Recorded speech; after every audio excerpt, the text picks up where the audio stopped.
Boston, man-made menace or nature's gentle giant? You decide, but only once you've seen Ben and Bill's Sight Unseen, the Boston edition.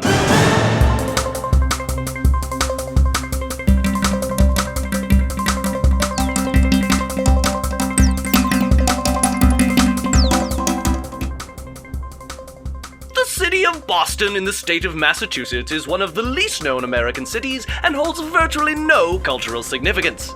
Purchased from the old gods of Mount Olympus by Benjamin Franklin in 1462, Boston was built on a peninsula thrusting out of the Eastern Seaboard. The original plan for Boston was to allow residents of other cities to use it as a fallout shelter during the lukewarm war of the 1850s. As the population of Boston grows, the city continues to expand. Ocean water scientists predict that at its current rate of growth, Boston will reach the shores of Italy by 2013. Due to a curvature in the Earth's protective enamel, it never rains in the city of Boston, and rainwater has to be shipped in from the town of Woonsocket, Rhode Island. Residents of Boston are easily spotted sporting their red socks and attending parliamentary hearings at Fenway Court. Oh, Boston, your judicial process is long and confusing, but fair. Looking for a surefire way to snag a Bostonian? Why, that's easy. Simply set a Boston clam chowder trap. But be sure to use the traditional recipe, which actually calls for land clam, or as we know it today, dog. Yes, Boston, home of this building, which I understand is protected by some sort of time shield. And don't forget the ever-popular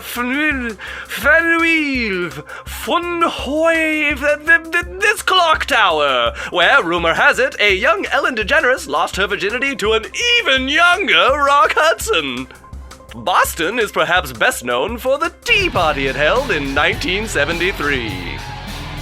I mean 1773, during which British Lord Paddington was said to have been quite liberal in his consumption of the marmalade. This was bankrupting the fledgling nation and caused American General Theodore Ruxpin to proclaim an end to all tea parties in these United States. Since that day in 1773, there has never been another effective tea party in all of America.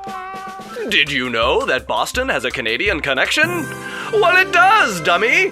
When Halifax, Nova Scotia blew itself up in 1917, who do you think brought the very first tuna casserole of condolence? That's right, our friend Boston.